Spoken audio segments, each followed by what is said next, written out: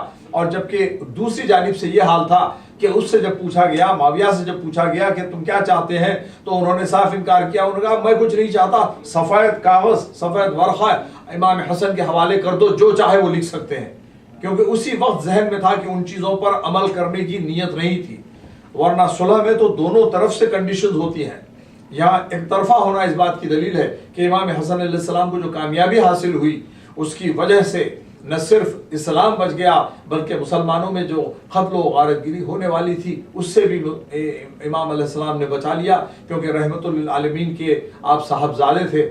اور امام حسن کا مقام امام حسین علیہ السلام کے ساتھ ساتھ ہر مقام پر، جیسا کہ علامہ صاحب نے ابھی بیان فرمایا کئی موقعوں کے اوپر، یا جنت کی سرداری ہو. تو اب یہ سوال ہوتا ہے کہ جب جنت کے سردار ہیں تو جنت تو ایک ہی ہے، اسی جنت میں، بلکہ وہ حدیث آگے بھی جاتی ہے ابوہما افضل منہما، ٹھیک ہے، اور حدیث ہے کہ یہ حسن و حسین جنت کے سردار ہیں، ان کے بابا ان سے افضل ہیں.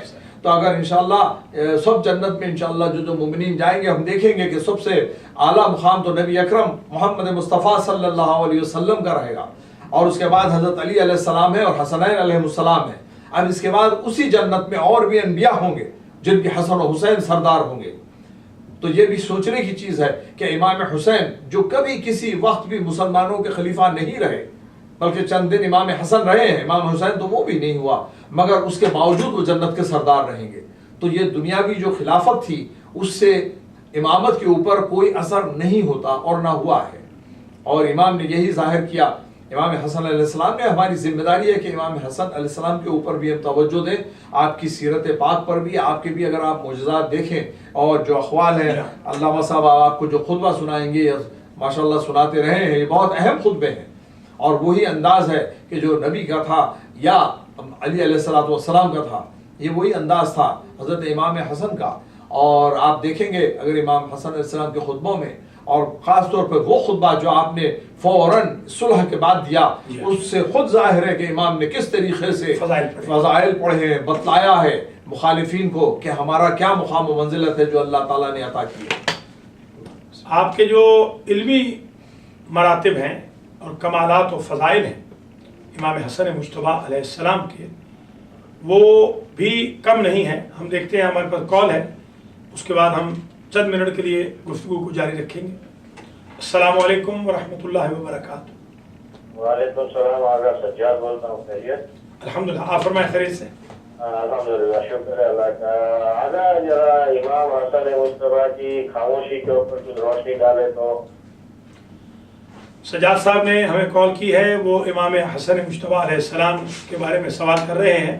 پہلے تو یہ سمجھ لیجئے کہ امام علیہ السلام کی جو خاموشی ہے وہ مصلحت ایزدی کے تحت ہے، کیونکہ حضور یہ پیشین گوئی فرما چکے تھے کہ میرے اس نواسے کے ذریعے میری امت کے دو گروہ آپس میں صلح کریں گے.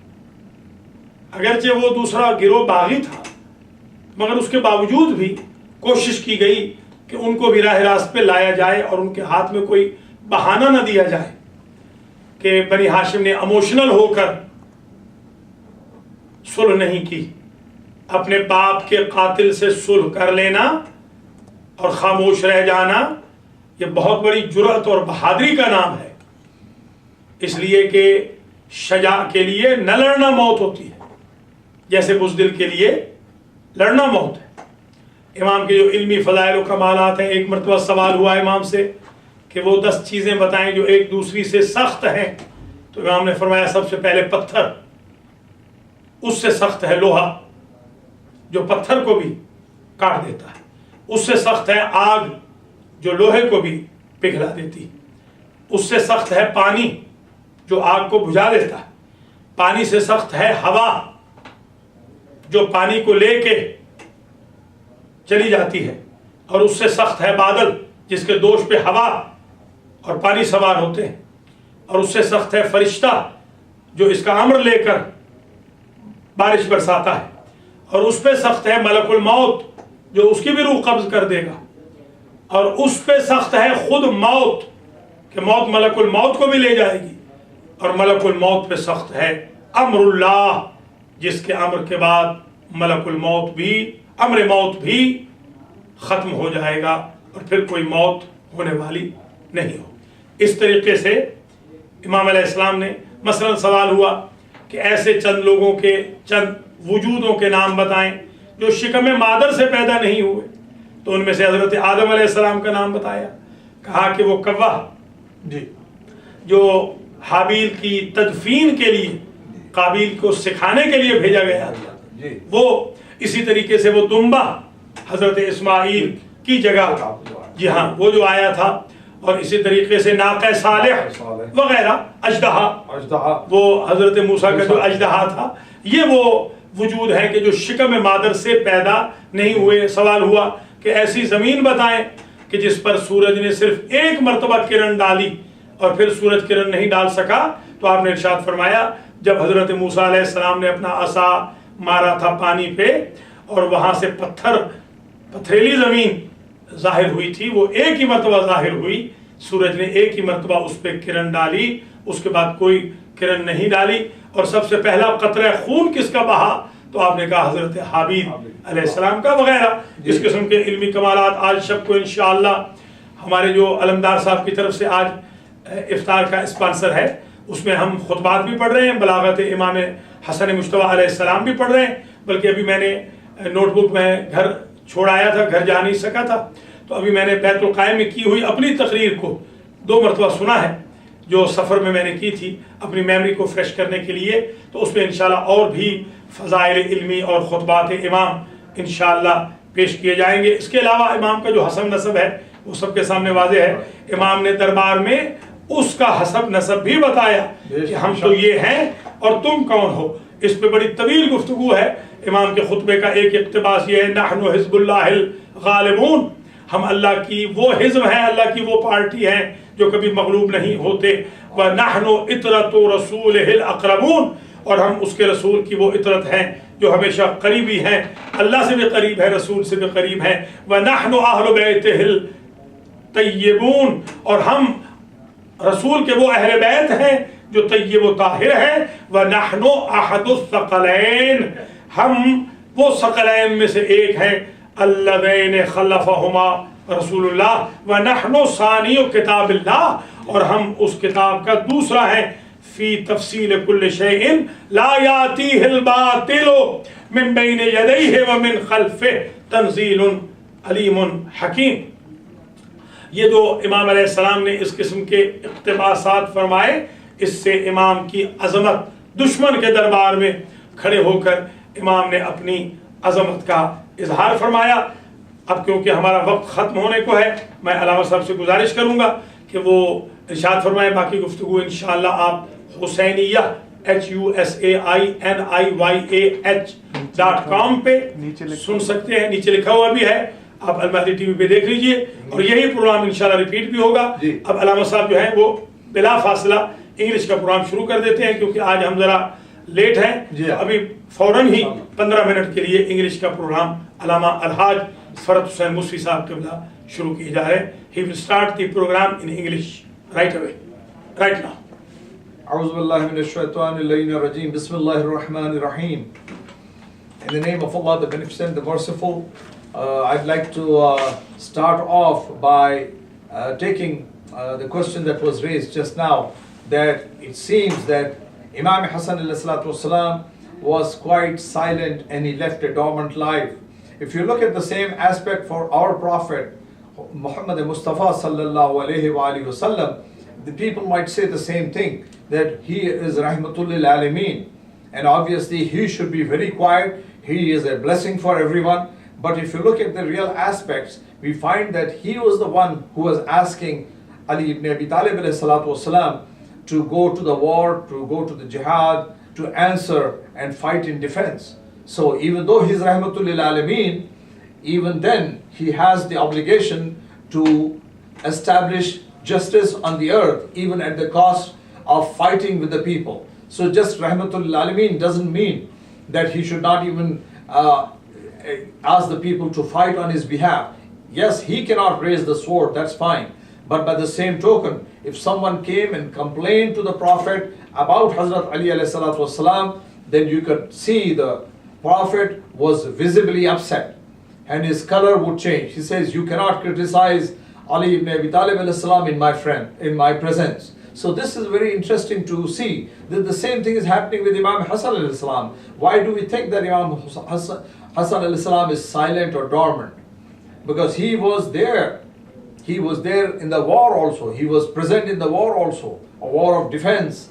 He was there physically when he was attacked in Mosul, preparing the army.